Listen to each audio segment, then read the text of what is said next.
ನಮಸ್ಕಾರ ಫ್ರೆಂಡ್ಸ್, ನಾನು ಶ್ವೇತಾ ರಾಜೇಂದ್ರನ್ ಮಾತಾಡ್ತಾ ಇರೋದು ಲಕ್ಷ್ಮಿತಾ ರಾಯರ ಮಗಳು ಕನ್ನಡ ಯೂಟ್ಯೂಬ್ ಚಾನಲ್ಗೆ ತಮ್ಮೆಲ್ಲರಿಗೂ ಆತ್ಮೀಯವಾದ ಸ್ವಾಗತ.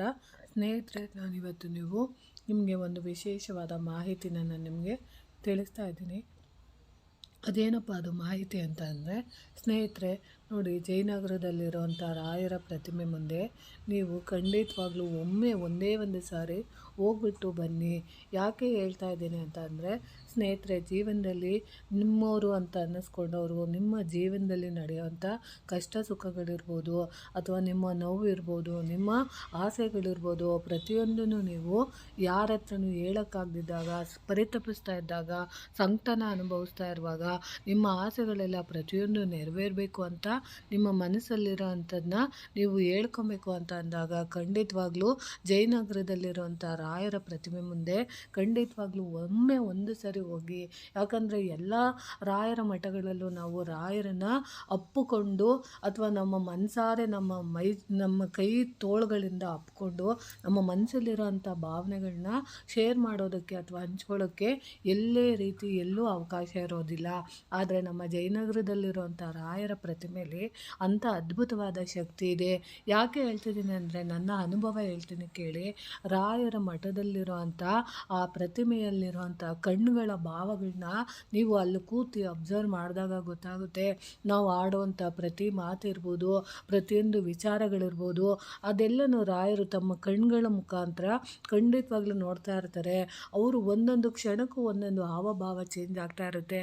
ನಿಮ್ಮ ನೋವನ್ನ ನೀವು ನೇರವಾಗಿ ಹೇಳ್ಕೊಂಡಾಗ ನೋಡಿ, ಆ ಕಣ್ಗಳಲ್ಲಿ, ನಿಷ್ಕಲ್ಮಶವಾದ ಕಣ್ಗಳಲ್ಲಿ ಪ್ರೀತಿ ತುಂಬಿರುತ್ತೆ, ಮಮತೆ ತುಂಬಿರುತ್ತೆ, ವಾತ್ಸಲ್ಯ ತುಂಬಿರುತ್ತೆ.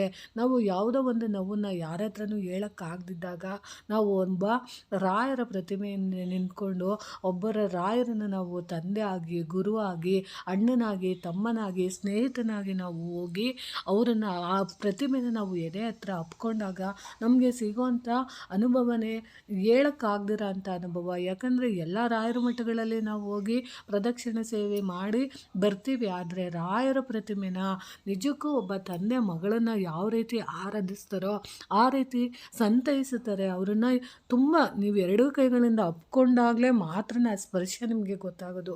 ಯಾಕಂದರೆ ಅದನ್ನು ಅನುಭವಿಸೋದು, ಆ ಫೀಲಿಂಗ್ಸ್ನ ಯಾವ ರೀತಿ ಹೇಳೋಕ್ಕಾಗುತ್ತೆ? ಆ ರೀತಿ ಅನುಭವ ಬೇಕು. ನಮ್ಗೆ ಯಾರೂ ಇಲ್ಲ, ನನ್ನೋರು ಅಂತ ಯಾರೂ ಇಲ್ಲ, ಅಪ್ಪ ಇಲ್ಲ, ಅಮ್ಮ ಇಲ್ಲ, ಬಂಧು ಬಳಗ, ಸ್ನೇಹಿತರು ನಮಗೆ ಸಪೋರ್ಟ್ ಮಾಡ್ತಾ ಇಲ್ಲ ಅಂತ ಕೊರಗ್ತಾ ಇರೋರು, ಜೀವನದಲ್ಲಿ ನಿರಾಶೆ ಆಗಿರೋರು, ನಮ್ಮ ಜೀವನದಲ್ಲಿ ಏನೂ ನಾವು ಸಾಧಿಸೋಕ್ಕಾಗ್ತಿಲ್ಲ ಅಂತ ಹತಾಶೆಗೊಳಗಾಗಿರೋರು, ನಮಗೆ ಉದ್ಯೋಗ ಸಿಗ್ತಿಲ್ಲ, ಮದುವೆ ಆಗ್ತಿಲ್ಲ, ಮಕ್ಕಳಾಗ್ತಿಲ್ಲ, ಅಥವಾ ನಿಮ್ಮ ಯಾವುದೇ ಪರ್ಸ್ನಲ್ ವಿಚಾರಗಳಿರ್ಬೋದು, ನೋವುಗಳಿರ್ಬೋದು, ಆರೋಗ್ಯ ಸಮಸ್ಯೆಗಳಿರ್ಬೋದು, ಅದೆಲ್ಲ ನಿಮಗೆ ಹೋಗಬೇಕು ಅಂತ ಅನ್ನಿಸ್ದಾಗ, ಅಥವಾ ಮನಸ್ಸಿಗೆ ನಿಮ್ಮಲ್ಲಿರೋ ನೋವುಗಳನ್ನ ನೀವು ತೋಡ್ಕೊಬೇಕು ಅಂತ ಅನ್ನಿಸ್ದಾಗ, ನಮ್ಮ ಜಯನಗರದಲ್ಲಿರೋ ಅಂಥ ರಾಯರ ಪ್ರತಿಮೆ ಮುಂದೆ ಒಂದೇ ಒಂದು ಸರಿ ನೀವು ಅವರನ್ನು ಅಪ್ಕೊಂಡು ನೀವು ನಿಮ್ಮ ಸೇವೆನ, ನಿಮ್ಮ ಮನಸ್ಸಲ್ಲಿರೋ ಅಂಥ ಮಾತುಗಳನ್ನೆಲ್ಲ ರಾಯರ ಮುಂದೆ ಹೇಳಿ ಹೋಗಿ. ಖಂಡಿತವಾಗ್ಲೂ ನಿಮಗೆ ಕಾಲಕ್ರಮೇಣ ಗೊತ್ತಾಗುತ್ತೆ ರಾಯರ ಅನುಭವ ಹೇಗಿರುತ್ತೆ, ರಾಯರು ನಮ್ಮ ನೋವುಗಳನ್ನು ಯಾವ ರೀತಿ ಕೇಳಿಸ್ಕೊಂಡಿದ್ದಾರೆ, ಮತ್ತು ಯಾವ ರೀತಿ ನಮ್ಮ ನೋವುಗಳ ಜೊತೆ ಅವರು ಸ್ಪಂದಿಸ್ತಿದ್ದಾರೆ ಅನ್ನೋದು ನಿಮಗೂ ಕೂಡ ಖಂಡಿತವಾಗ್ಲೂ ಅರ್ಥ ಆಗುತ್ತೆ. ಯಾಕೆ ಹೇಳ್ತಿದ್ದೀನಿ ಅಂದರೆ, ಸ್ನೇಹಿತರೆ, ಈಗ ಚಾತುರ್ಮಾಸ್ಯ ಆರಂಭ ಆಗಿದೆ, ಇನ್ನೇನು ಆರಾಧನೆ ಸಮಯ ಇದೆ. ಈ ಆರಾಧನೆ ಬರೋವಂಥ ಸಮಯದಲ್ಲಿ ಇನ್ನು 10 ದಿನ ಆರಾಧನೆ ಇದೆ. ಅಷ್ಟರೊಳಗಡೆ ನೀವೇನಾದರೂ ಒಂದು ದಿನ ನೀವು ಜಯನಗರದಲ್ಲಿರೋಂಥ ಮಠದಲ್ಲಿ ಹೋಗಿ ರಾಯರ ಎದುರಿಗೆ ನಿಮ್ಮ ನಿವೇದನೆಗಳನ್ನ ನೀವು ಹೇಳ್ಕೊಂಡಾಗ ಖಂಡಿತವಾಗ್ಲೂ ನಿಮ್ಮ ನೋವುಗಳಿಗೆ, ನಿಮ್ಮ ಕಷ್ಟ ಸುಖಗಳಿಗೆ ಅವರು ಖಂಡಿತವಾಗ್ಲೂ ದಾರಿ ಮಾಡಿಕೊಡ್ತಾರೆ. ಯಾಕೆ ಅಂದರೆ, ಈ ಚಾತುರ್ಮಾಸ್ಯದಲ್ಲಿ ರಾಯರು ಬೃಂದಾವನವನ್ನು ಬಿಟ್ಟು ಎಲ್ಲೂ ಹೋಗಿರೋದಿಲ್ಲ. ರಾಯರು ಸ್ವತಃ ಬೃಂದಾವನದಲ್ಲಿ 4 ದಿಕ್ಕುಗಳಲ್ಲೂ ಸಹ ಕಾಣಿಸ್ತಾ ಇರ್ತಾರೆ.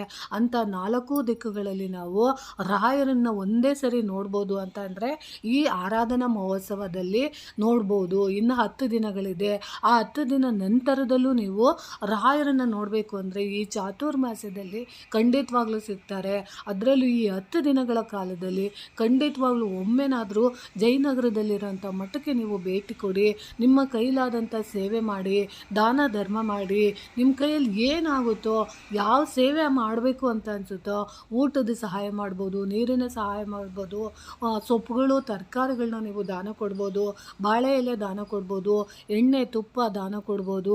ನಿಮಗೆ ಏನು ದಾನ ಕೊಡಬೇಕು ಅನಿಸುತ್ತೋ ಆ ದಾನಗಳನ್ನ ನೀವು ಚಾತುರ್ಮಾಸ್ಯದಲ್ಲಿ ಮಾಡ್ಬೋದು. ಅದು ನೀವು ದಾನ ಕೊಡಲಿ ಅಂತಲೇ ನಾನು ಹೇಳ್ತಾ ಇಲ್ಲ.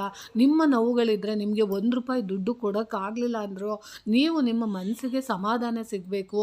ನಾವು ಯಾವುದೋ ಒಂದು ನೋವಿಂದ ಪರಿತಪಿಸ್ತಿದ್ದೀವಿ, ನಮಗೆ ನನ್ನೋರು ಅಂತ ಯಾರೂ ಇಲ್ಲ, ನಮ್ಗೆ ಯಾರೂ ಪ್ರೀತಿ ಕೊಡ್ತಾ ಇಲ್ಲ ಅಂದರೆ ನಿಮಗೆ ಒಂದೇ ಒಂದು ಕ್ಷಣ ಆ ಪ್ರೀತಿನ ಅನುಭವಿಸ್ಬೇಕು, ಆ ಮಮತೆನ ನಾವು ಪಡ್ಕೊಬೇಕು ಅಂತಂದರೆ ರಾಯರ ಪ್ರತಿಮೆ ಎದುರಿಗೆ ಹೋಗಿ ನಿಮ್ಮನ್ನು ನೀವು ಒಂದು ಸರಿ ಅಪ್ಪಿ ಮುದ್ದಾಡಿ. ಆವಾಗ ನಿಮಗೆ ಗೊತ್ತಾಗುತ್ತೆ. ಅಂದರೆ ಅಪ್ಪಿ ಮುದ್ದಾಡಿ ಅಂದರೆ ಬೇರೆ ಕೆಟ್ಟ ಪದದ ಅರ್ಥ ಅಲ್ಲ. ಅವರನ್ನು ನಾವು ನಮ್ಮ ನಿಷ್ಕಲ್ಮಶವಾದ ಶುದ್ಧ ಮನಸ್ಸಿನಿಂದ ಅವರನ್ನು ನೋಡಿ, ಕಣ್ಣಲ್ಲಿ ನಾವು ಅವ್ರನ್ನ ನೋಡಿ ಕೃತಜ್ಞತಾ ಭಾವದಿಂದ ಅವರನ್ನು ಮುದ್ದಿಸೋದು.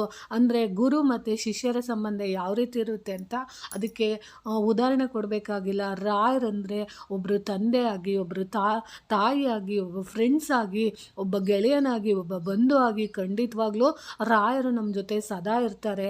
ಯಾಕಂದರೆ ಆ ಪ್ರತಿಮೆಯಲ್ಲಿ ಅಂಥ ಅದ್ಭುತವಾದ ಶಕ್ತಿ ಇದೆ ನೋಡಿ. ಯಾವುದೇ ಮಠಗಳಲ್ಲಿ ಹೋದಾಗ ರಾಯರನ್ನು ತುಂಬ ಮಡಿವಂತಿಕೆಯಿಂದ ಇಟ್ಟಿರ್ತಾರೆ.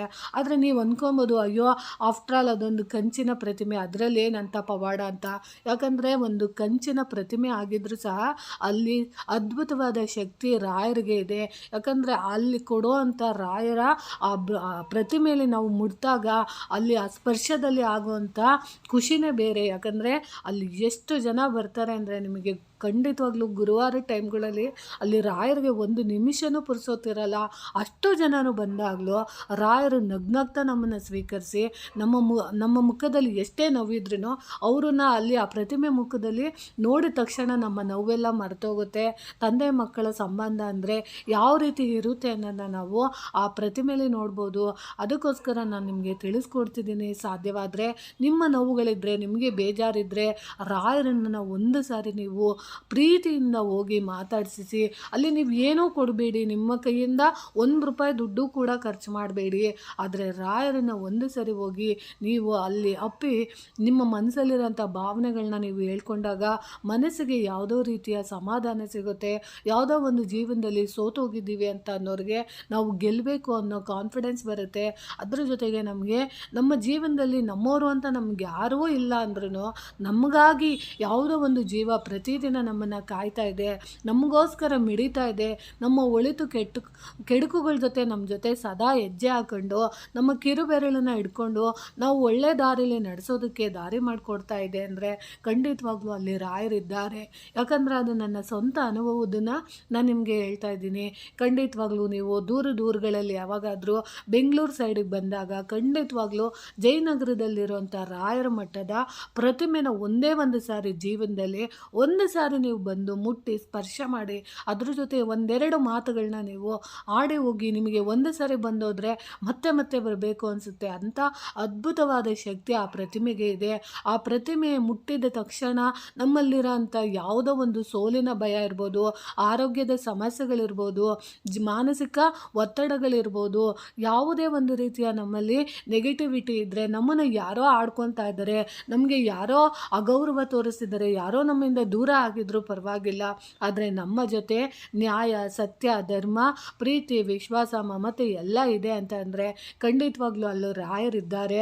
ಆ ಪ್ರತಿಮೆಯಲ್ಲಿ ನಾನು ನೋಡಿದ್ವಾಗ ಆ ಜೀವಂತವಾಗಿ ಆ ಪ್ರತಿಮೆಯಲ್ಲಿ ಇದ್ದಾರೆ ಅಂತ ನನಗೆ ಅನ್ನಿಸ್ತಿದೆ ಸ್ನೇಹಿತರೆ.